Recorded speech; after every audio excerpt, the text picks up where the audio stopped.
The truth is, our nation is more divided than ever. The truth is, alternative facts are just plain delusional. The media needs to be held accountable. The truth is, locker room talk is harmless.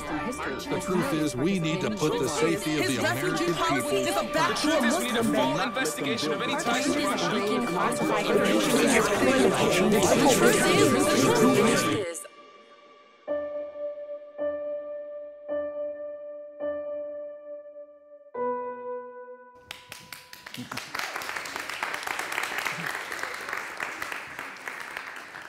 I'm not sure I understood everything that Sasha just said, but I think you gave the definition of post-truth, which I was going to start with. But I want to start by saying what an amazing few days it has been to be here in San Sebastian. And those of you who live here have to know how really lucky you are. And I go to a lot of food conferences. This one has been amazing in so many ways. I feel like my mind has been opened up, and the generosity of all of you here at the Basque Culinary Center has been truly astonishing. I think you've made all of us who aren't from here feel like we're all citizens of San Sebastian, so thank you very much. I also want to start by asking your forgiveness, because what I'm about to say to you comes from a very American point of view. And I'm also a little embarrassed to have such a high-flown title as What is Truth? But the day that Sasha called me, picture me sitting in my little writing cabin in the hills north of New York, and she said, "What are you thinking about right now?" Well, it was right after the election, and I blurted out, "I've been wondering if truth matters." It is, for me, a fairly natural question, because I spent my entire career as a restaurant critic wearing elaborate disguises in order to remain anonymous. I turned myself into sexy blonde Chloe and a wild red-headed woman named Brenda and a kind of saddled bag lady named Betty and a very elegant woman named Antoinette. In other words, I spent much of my career telling a lie in order to get to the truth. But this is different. Times have changed. We're living in a post-truth society, and nothing is the way it was even a year ago. I want to repeat what the definition of post-truth is, because when they called it the word of the year, the Oxford English Dictionary pointed out is that it's a denoting circumstances in which objective facts, the truth, are less influential in shaping public opinion than appeals to emotion and personal belief. And certainly in my country, a canny media manipulator rode that notion right into the White House, where he continues to prove the truth of post-truth, governing through lies or through alternative facts turns out to be frighteningly effective. For most reasonable people, it's kind of shocking to be living in a world where we can seriously frame a question like, does truth matter? I think everyone in this room can probably agree that truth does matter. So I want to begin by taking a look at how we find ourselves in this position where we could even be asking that question. Because if we're going to find solutions and if we're going to help create a better world, we've got to start by looking at the reasons why this post-truth world has emerged. Well, there are many factors, and certainly internet technology and the emergence of social media has played a very important part.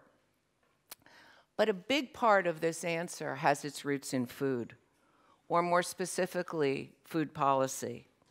Because it's undeniably true that the route that to the Trump presidency runs right through food. And I don't mean by that people who eat fast food outvoted people who care about sustainability. What I mean is that Donald Trump was elected and continues to be supported by a vast rural America that has yet to recover from the farm crisis of the 1980s. And I'm fairly certain that this is, in one form or another, is true for much of Europe. The United States, like all of Europe, began as a nation of farmers. Thomas Jefferson said, "Those who labor in the earth are the chosen people of God, if ever he had a chosen people, in whose breasts he has made his peculiar deposit for substantial and genuine virtue." Remember the word virtue, because we're going to come back to that. But the fact is that today, the number of people employed in agriculture in the United States has diminished to the point that we have twice as many full-time prisoners as farmers. This is not an accident. We like to think it's an accident. It's not. In an age of technological advances, free market-oriented groups wanted to address what they consider, and I'm quoting here, the inefficiencies of farming. Their idea in the 50s was that they could move the excess resources, that would be farmers, off the land and into cities where their labor was needed. Starting in the 50s, the American government pursued a policy intent on replacing self-sustaining, medium-sized family farms with much larger farms that could produce the same amount of food more efficiently. This policy came to a head under Nixon's Secretary of Agriculture. Earl Butz told farmers they should get big or get out. And farmers took his advice, and they planted from fence to fence and invested in huge machinery on credit. And they were very efficient. They produced vast amounts of food, huge crops, and that combined with inflation, a drop in exports, and lowered land prices caused farm prices to collapse across the country. President Reagan's solution to that crisis? This is an actual quote from President Reagan. "Let's keep the grain and export the farmers." And they did exactly that. In the next 10 years, at least 1 million people were displaced from their homes, their work, and in many cases from land that their families had farmed for generations. As the farmers left, so did everything else in those towns: the hardware stores, the supermarkets, the barber shops, and the restaurants that had grown up to serve them. And as these communities vanished, entire towns died off. Today, you can drive through the middle part of America and come upon hundreds and hundreds of towns that are just gone. There's nothing left, just dry dust blowing through the streets. 20 years ago, a journalist named Joel Dyer made an argument that the violent militia movement of the radical right grew out of the farm crisis. When a farmer is forced from his land, he leaves behind more than just a patch of dirt. As Dyer said, you don't just lose a farm, you lose your identity, your history, and in many ways, your life. It's as if all the family members who had worked the soil before them and all the children and grandchildren who should one day inherit that opportunity had suddenly been murdered by an unseen assailant. Dyer was prescient. As America's rural economy was decimated, the urban elites, us, looked the other way. In 2005, I gave a speech in which I said, Timothy McVeigh, who was the man who blew up the federal building in Oklahoma, built a bomb, ironically using fertilizer, and who knows when the next angry farmer will copy his example. Well, now we know. The next angry farmers created a rural revolt and elected a president whose agenda isn't blowing up a building, but blowing up the entire government. Our refusal to see the truth of what was happening beneath our noses gave us this post-truth era. And those who live inside it seem very content. When Trump spokeswoman Kellyanne Conway floated the notion of alternative facts, she was merely echoing Trump orthodoxy. Another one of Trump's people was asked to defend one of his many and growing false statements. Her explanation was terrifying. "There's no such thing anymore as fact," she said. Among a large part of the population, what Mr. Trump said was the truth. When he says that millions of people voted illegally, his supporters believe him, and that's the only thing that matters. So the next question, if we believe that we really are in this place where facts don't matter anymore, is there anything we can do about it? I think the answer is yes. We need to be positive. We need to keep moving forward. I think people in every sphere of influence need to consider this question, and we need to begin by taking a hard, clear-eyed look at ourselves and how we're behaving. So let's begin with food. There is at least one realm in which I think we can answer the question that truth really does matter, and that's the case of food advertising. Again, I'm only speaking for the United States here, but we are allowing food manufacturers to bombard our children daily, relentlessly, children who are too young to know truth from fiction and are thus unable to resist it, with massive propaganda about food. And we all know that eating is learned behavior. We don't come out of the womb with food taste. There's a reason why children in Japan grow up in the morning eating fish and rice, and children in America grow up eating cereal. And it's because that's what they've learned to do. And as Bea said yesterday, humans are animals who are ruled by flavor. Childhood eating patterns are generally set for life. And again, I was fascinated with the experiment that Bea cited yesterday, where babies who are left to their own devices, who have not been bombarded with this information about how they should be eating sugar-coated cereals, left to their own devices, these young human animals knew exactly how to take care of themselves. But we're interrupting that pattern. And what happens when the very notion of what food is a lie, when children take this lie and take it into themselves? Well, what we end up with is what we've got, a crisis of obesity.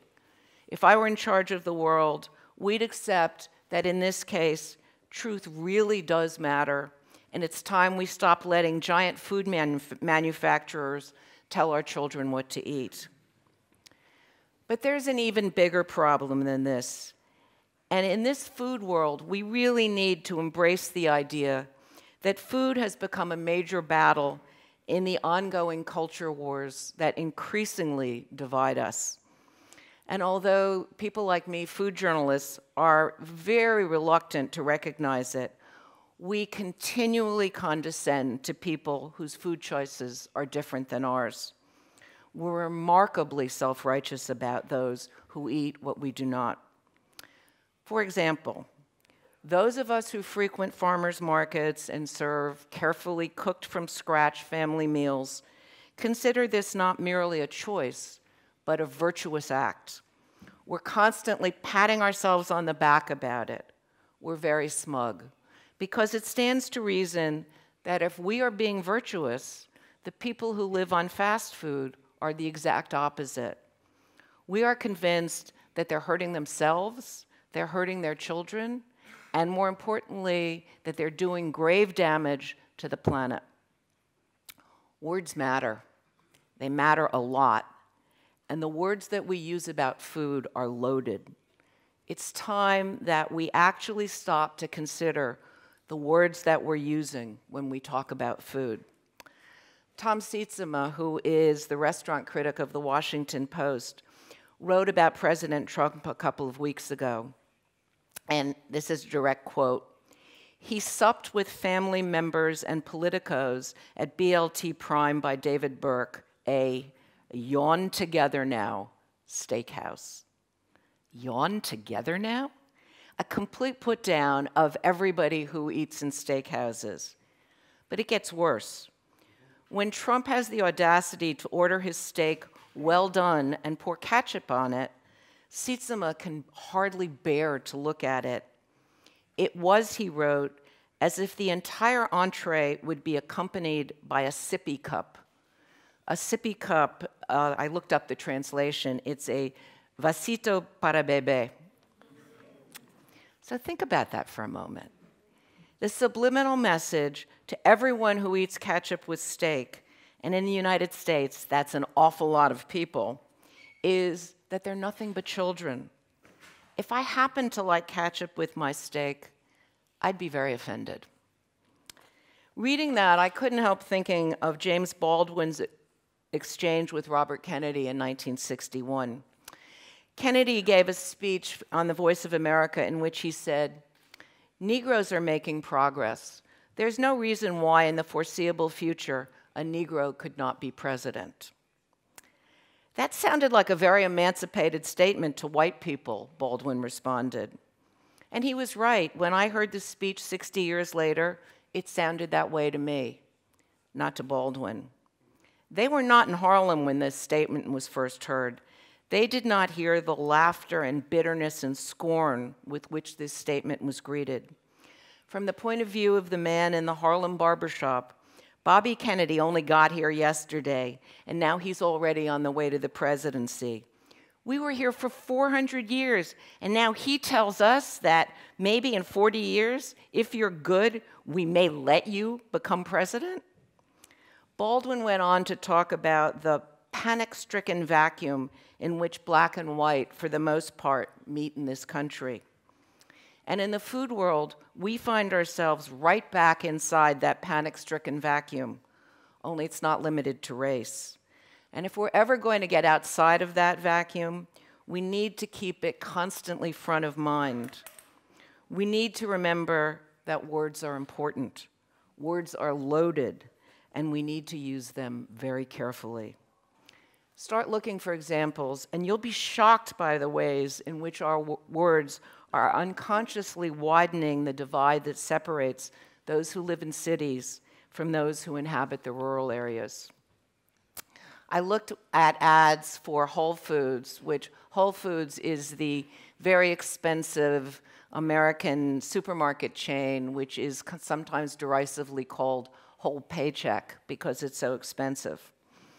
In one of their ads, a pregnant white woman sits next to her daughter in a rustic kitchen.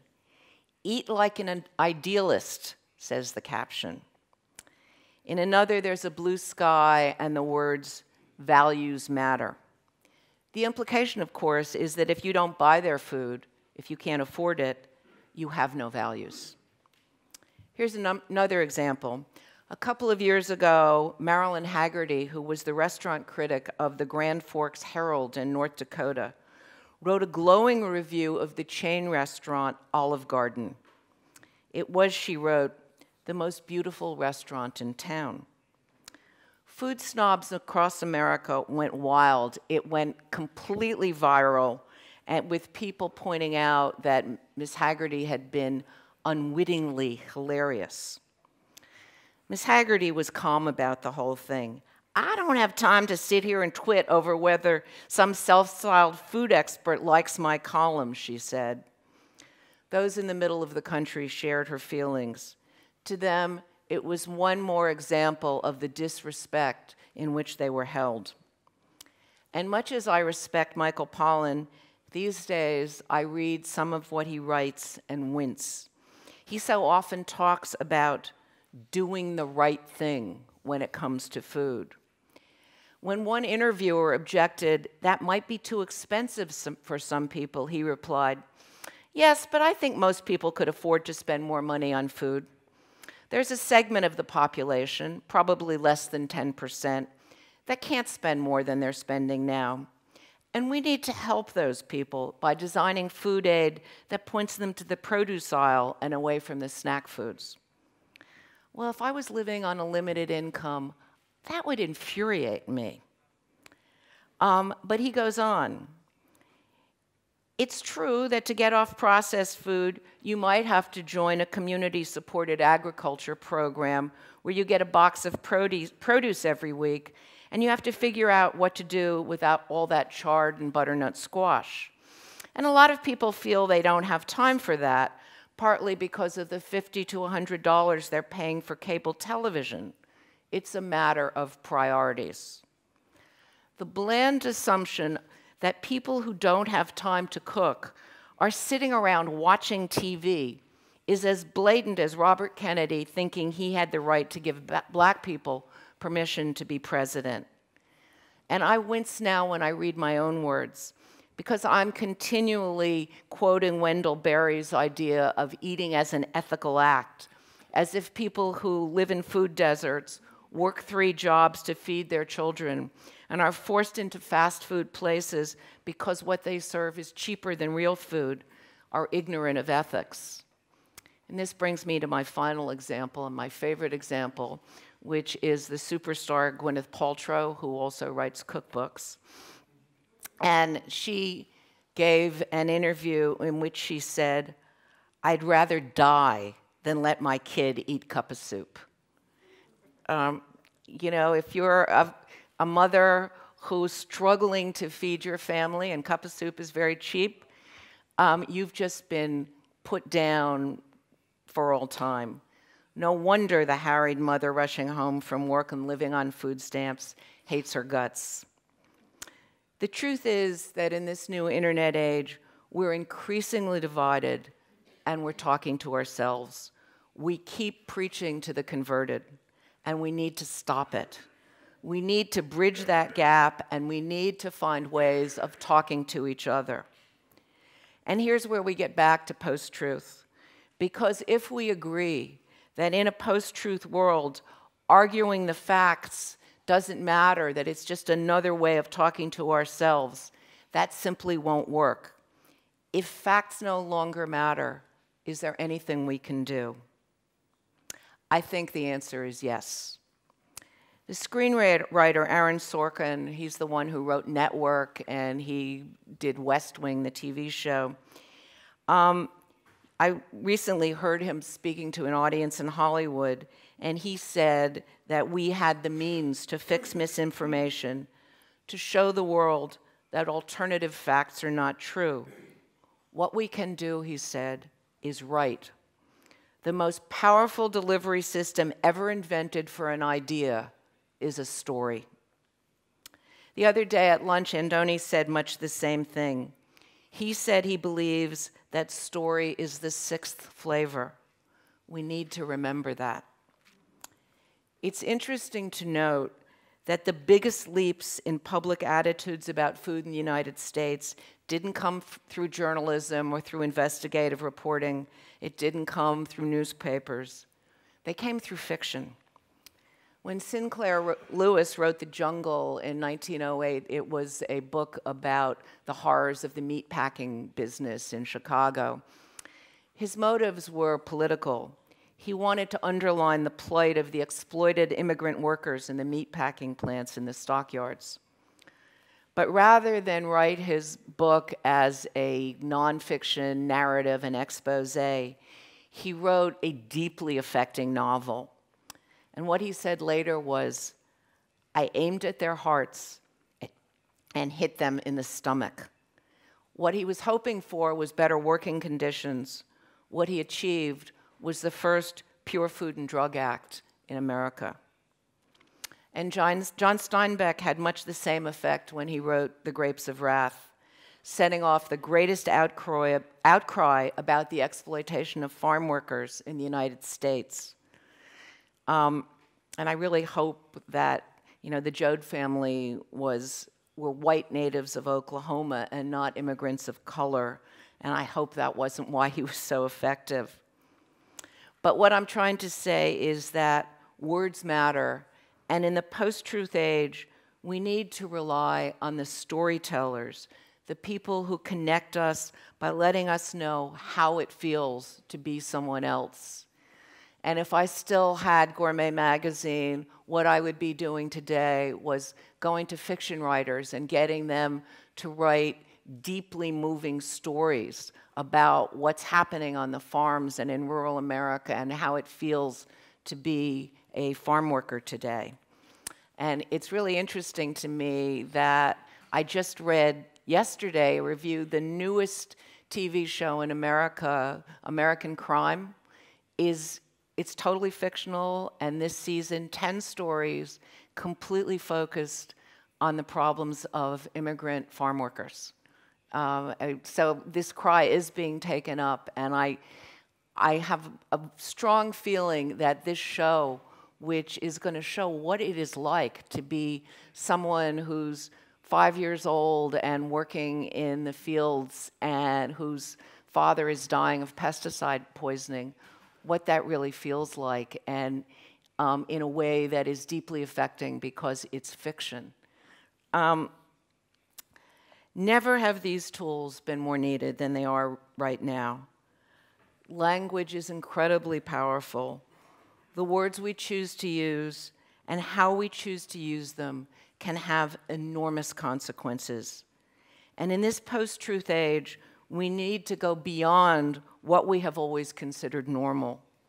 We need to write stories about farmers who are in trouble, immigrant workers, emotional stories about fishermen chasing creatures who've been hunted to extinction, the plight of animals in a time of climate change.